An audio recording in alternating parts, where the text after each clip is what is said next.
mayoritas orang Indonesia adalah Muslim, dan mayoritas Muslim tentu tidak menyukai Israel, apalagi Zionisnya, karena mengutuk tindakan genosida yang terjadi di Palestina.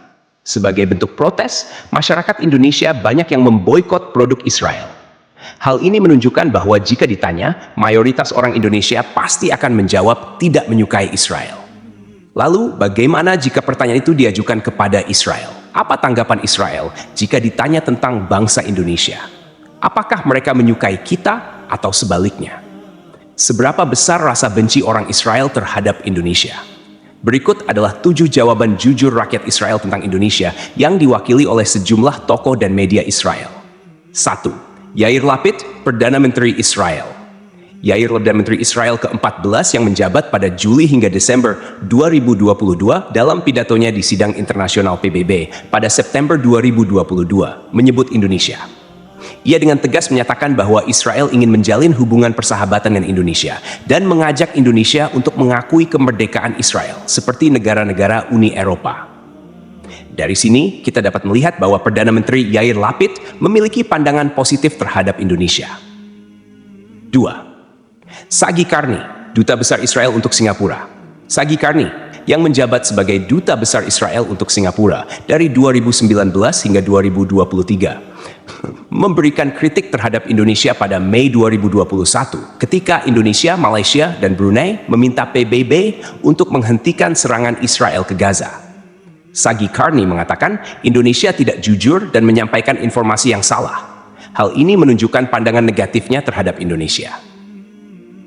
3. Media The Jerusalem Post. The Jerusalem Post, yang sebelumnya bernama Palestine Post, adalah media yang berbasis di Israel dan Palestina. Media ini pernah menyebut Indonesia sebagai negara yang terbelakang, terutama setelah Indonesia membatalkan rencana menjadi tuan rumah FIFA U20 2023 terkait dengan kehadiran tim Israel. Ini menunjukkan ketidaksetujuan media tersebut terhadap Indonesia. 4. Benjamin Netanyahu, Perdana Menteri Israel. Benjamin Netanyahu, Perdana Menteri Israel sejak Desember 2022, pernah mengungkapkan keinginannya agar Israel bisa menjalin hubungan bilateral dengan Indonesia. Ia menyebutkan bahwa kerjasama antara kedua negara akan memberikan banyak keuntungan bagi Indonesia, menunjukkan pandangan positifnya terhadap Indonesia. 5. Isaac Herzog. Isaac Herzog, Presiden Israel, mengungkapkan kekecewaannya terhadap Indonesia setelah Indonesia menolak timnas Israel U20 untuk bertanding di Indonesia. Herzog menyebut ini sebagai keputusan yang salah dan fatal, yang menunjukkan bahwa ia tidak terlalu menyukai Indonesia.